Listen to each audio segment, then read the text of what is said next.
प्राग ऐतिहासिक काल। ठीक है, यहाँ से एग्जाम में पूछे आने वाले सवाल आते हैं, देख लेते हैं। प्राग ऐतिहासिक काल, प्राग ऐतिहासिक काल का मतलब मैंने बताया, लेखन का कोई विकास नहीं हुआ था, केवल पुरातत्व पुरातात्विक स्रोत हैं, आर्कियोलॉजिकल स्रोत हैं, उनके थ्रू ही हमें हिस्ट्री का पता चल रहा है। प्राग ऐतिहासिक काल में मैंने आपको बताया था कि 3 भागों में बांटा जा सकता है प्राग ऐतिहासिक काल को। नॉर्मली पाषाण युग का ही जो हिस्से हैं वो पुरा पाषाण काल, मध्य पाषाण काल और नव्य पाषाण काल। देख लीजिए, पाषाण युग है और दूसरा धातु युग है। धातु युग के समय में ताम्र युग और कांस्य युग के समय तक आते आते धीरे धीरे लिपि लिखी जाने लग गई थी, लेकिन कुछ हिस्सा अलग अलग जगह ऐसे थे जहाँ पे लिपि या नहीं लिखी जाती थी, तो इसको भी, कुछ हिस्से को भी इसमें शामिल कर लिया जाता है। लेकिन प्राग ऐतिहासिक काल बोलते ही आपके दिमाग में आ जाना चाहिए पाषाण युग, यानी पत्थर युग, जिस समय हथियार जो थे वो पत्थरों के यूज में किए जाते, तो पाषाण युग। और इसका जो समय काल मैंने बताया था, जब मनुष्य का जन्म हुआ है 40 लाख वर्ष पूर्व से, और करीब करीब 3000 बीसी तक का समय, 3000 बीसी मान लो या 2000 बीसी। अच्छा, इतना ध्यान रखना, कभी भी पुराने जो डेट्स हैं उन पे लड़ना झगड़ना नहीं है किसी से भी, कोई भी गारंटी नहीं है। हम सोर्सेज के आधार पे इतिहास को बनाने की कोशिश कर रहे हैं, इतिहासकार और पुरातात्विक स्रोत वाले।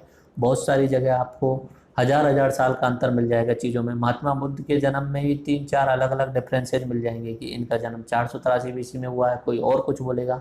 लड़ना नहीं है उस चीज़ पे, किसी भी बुक को देख करके आप उसे ही ऑथेंटिक नहीं मानना है। बस इसमें आप थोड़ा सा लिबरल रहना, पुराने इतिहास की डेट्स की कोई गारंटी नहीं होती। 1000 साल 2000 साल तो वहाँ नॉर्मल होती हैं। अब देखो 40 लाख वर्ष से लेके 2000 बीसी तक आ रहा है, तो कुल मिला के अनुमान लगा लीजिए 39,98,000 साल हो गई। अब उसमें 1000 साल 2000 साल इधर उधर हो जाए तो आप उसमें इतना क्यों टेंशन लें। ओके, फिर भी एक ओवरव्यू के रूप में समझना है कि उतने साल पहले मनुष्य का जन्म हुआ, वहां से इतने साल तक उसने कुछ खास विकास नहीं किया। पुरा पाषाण काल जो है वो पाषाण काल का हिस्सा है। इसमें सबसे ज़्यादा समय आता है, इसमें 40 लाख वर्ष पूर्व से लेकर 10,000 बीसी तक का है, यानी कुल मिला के 39,90,000 वर्ष इसमें आ जाते हैं।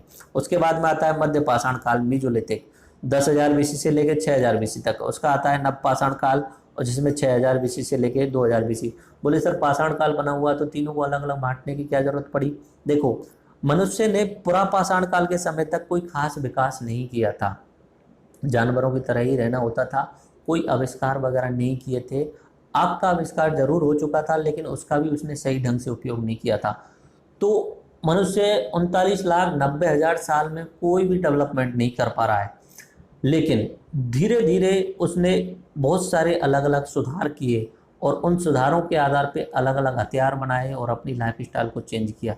और उसी में पाषाण काल को 3 भागों में बांट दिया हमने, पुरा पाषाण काल, नव पाषाण काल, और पुरा पाषाण काल, मध्य पाषाण काल और नव पाषाण काल। पुरा पाषाण काल में हथियार के रूप में अनगढ़े पत्थर यूज किए जाते थे, मोटे मोटे पत्थर यूज किए जाते थे जानवर को मारने के लिए। पुरा पाषाण काल हो गया, ठीक है।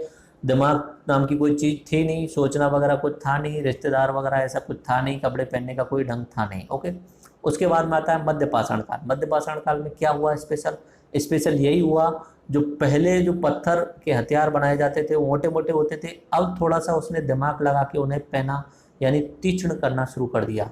मध्य पाषाण काल, इसे मीजोलिथिक, पत्थर ही यूज किया जा रहा है, मीजोलिथिक मध्य पाषाण काल। माइक्रोलिथ यूज करने लग गया, छोटे छोटे। ओके, और नव पाषाण काल में और उसने सात बना लिया, उन्हें हर काम के लिए अलग अलग हथियार यूज करने लग गया, ठीक है।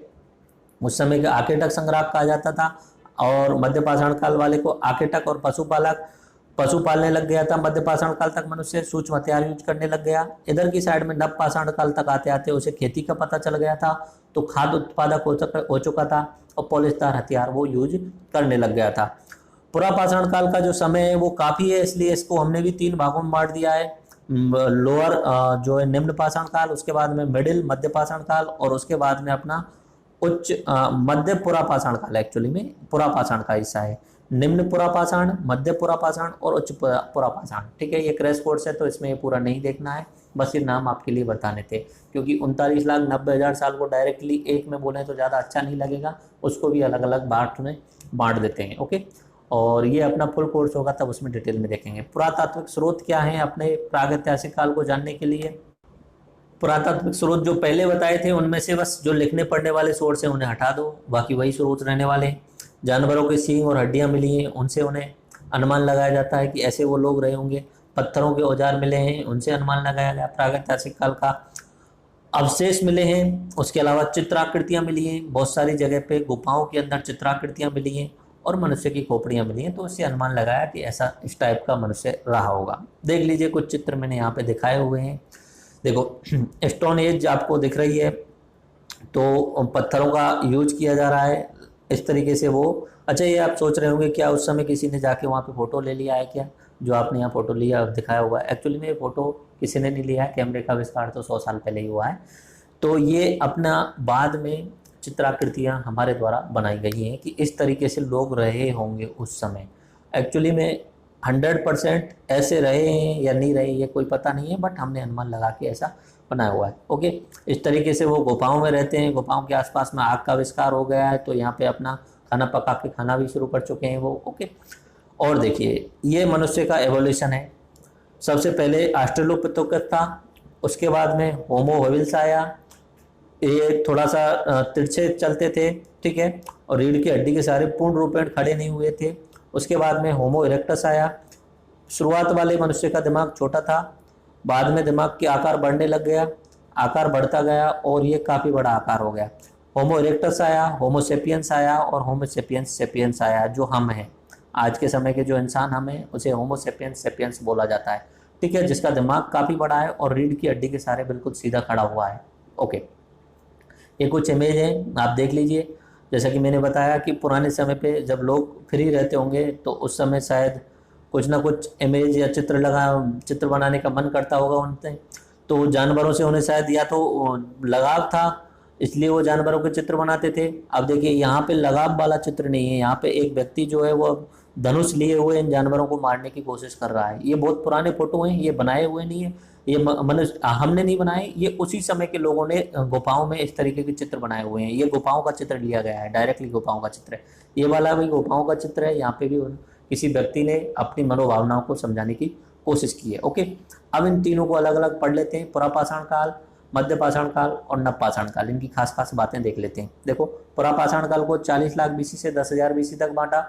रिपीटेशन पूरे लेक्चर में होगा 2-3 बार, आपको उससे घबराना नहीं है, उससे आपको याद करने में आसानी होगी। ओके, शुरुआत में जो भोजन था वो मांस के रूप में यूज करता था मनुष्य, और कंदमूल, मांस भी कच्चा खाता था, शिकार किया, पकड़ के खा लिया। ओके, 1 लाख ईसा पूर्व की ईस्वी के आसपास में आग का आविष्कार हो गया।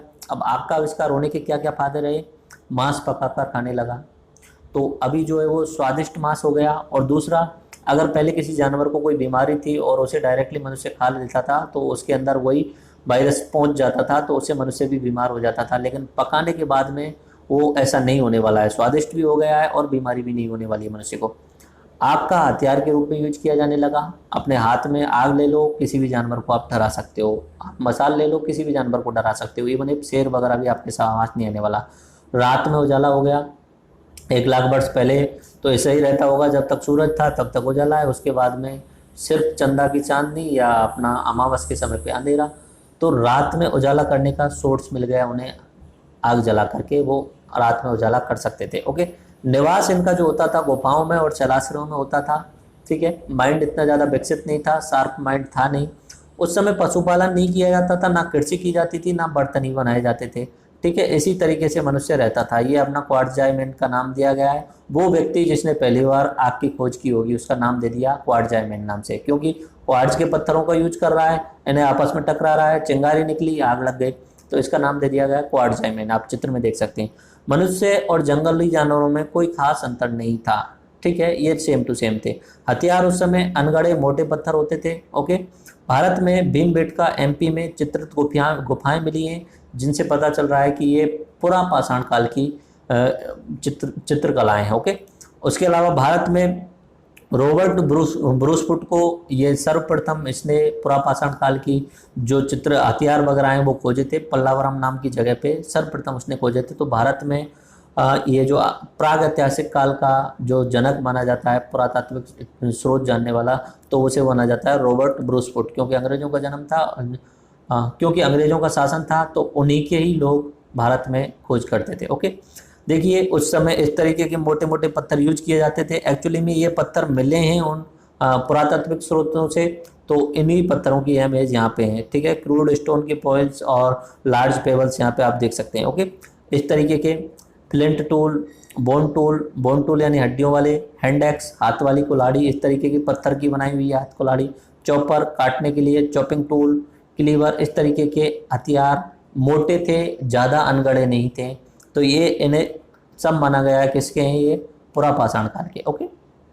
उसके बाद में ये जो आप देख रहे हैं पल्लावरम में जो रॉबर्ट ब्रूस फुट के द्वारा जो खोज की गई थी पहली बार हथियारों की, हो सकता है कि नॉर्मल हथियार हों, ये पुराने समय के नहीं रहे हों, बट उस समय उन्होंने खोज की। और इसमें सबसे इम्पोर्टेंट यहाँ आता है कार्बन 14 विधि, उसका यूज भी किया जाता है कार्बन 14 विधि से डेट यूज करते हुए, ठीक है।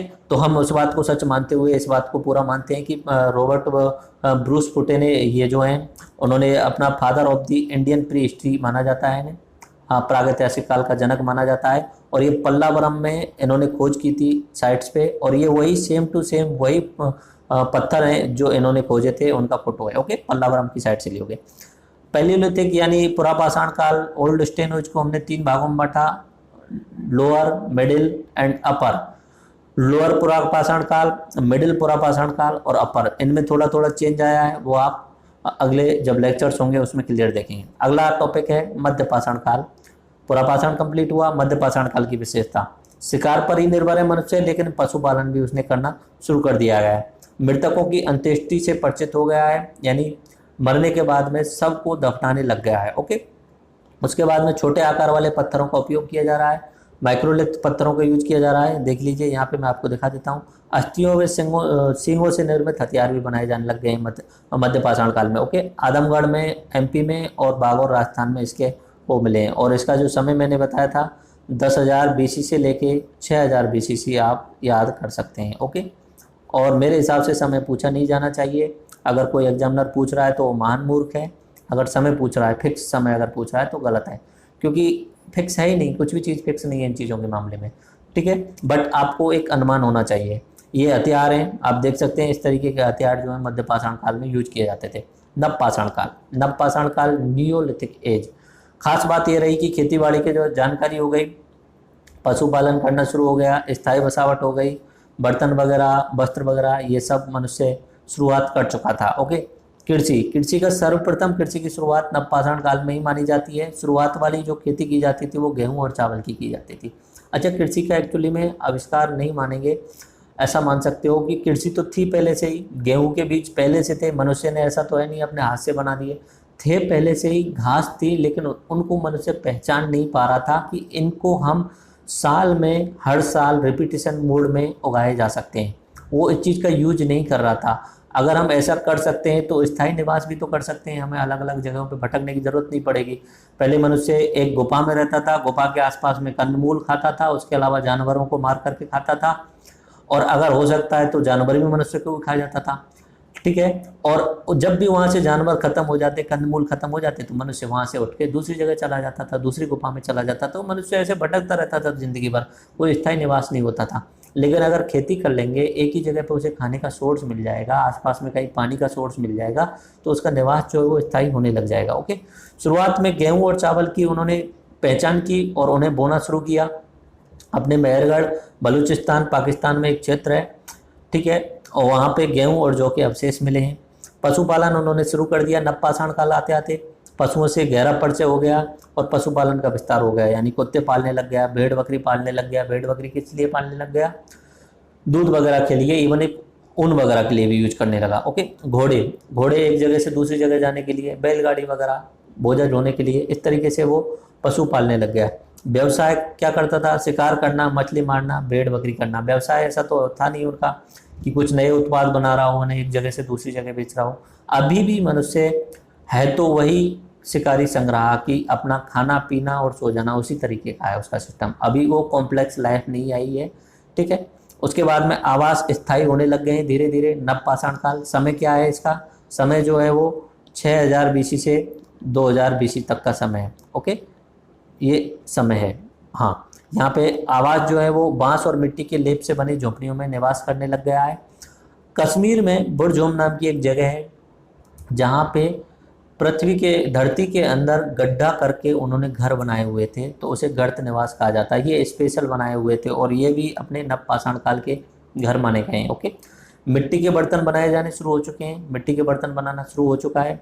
उसके अलावा वस्त्र, कपास से निर्मित धागों से वस्त्र का निर्माण किया जा रहा है। कपास यानी कॉटन का पता चल गया, कॉटन से कपड़े बनाए जाने लगे। आंशिक समाधान की शुरुआत हो चुकी, सबको दफनाया जाने लगा। सब भी दो तरीके से दफनाना माना जाता है, अग्निदग्ध एंड अनाग्निदग्ध। एक तो दफना देना होता है डायरेक्टली और एक होता है आग में जला करके, वो बाद में आया था अग्निदग्ध वाला। ओके, इसके बाद में पॉलिस्टर पत्थरों का उपकरणों का उपयोग किया जाने लगा। इस तरीके से पॉलिश्ड पत्थर आ गए, हर काम के लिए अलग अलग पत्थर उपयोग में किए जाने लग गए। ये जितने भी पत्थर आपको दिख रहे हैं, जितने भी हथियार दिख रहे हैं पत्थरों के, ये सब अपने नवपाषाण काल के माने गए हैं। और पहिए का आविष्कार इस समय का बहुत क्रांतिकारी आविष्कार था। पहिए के आविष्कार के बाद में मनुष्य एक जगह से दूसरी जगह जाना आसान हो गया, बोझा ढोना आसान हो गया। जो मनुष्य पहले अपनी पीठ पर ला कर ले जाता था सामान को, अब उसे बैलगाड़ी में रख करके ले जा सकता है। ओके, और ये इसका अगर एग्जाम्पल देखना है नवपाषाण काल का अपने भारत में, तो एक तो मैंने बताया था बुर्ज ओम वाला, और दूसरा लोहरादेव नाम से एक संत कबीर नगर यूपी में एक जगह है, वहाँ पे भी इसका अवशेष मिले हैं। ओके, इंग्लिश में दोबारा से आपको रिवाइज करा देता हूँ। प्री हिस्ट्री, प्रागैतिहासिक काल को स्टोन एज भी बोला जाता है, थोड़ा बहुत हिस्सा मेटल एज में भी आता है, लेकिन मेन है स्टोन एज यानी पाषाण काल।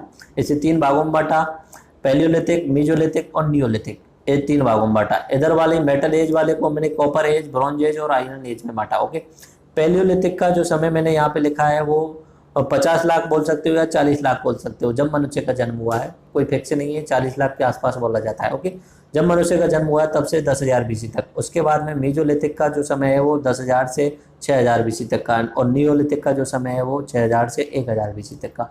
तो इसमें समय पे आपको घबराना नहीं है, कहीं पे भी कुछ भी अलग अलग अंतर मिल सकता है। ओके, उसके बाद में हम पैलियोलिथिक को पढ़ रहे हैं इस समय, पुरापाषाण को, लेकिन उससे पहले यहाँ पे इसके सोर्स क्या हैं, आर्कियोलॉजिकल सोर्स हैं, या तो हॉर्न्स एंड बोन्स मिलेंगी, सींग मिल जाए या हड्डियों के हथियार मिल जाएं इस तरीके से।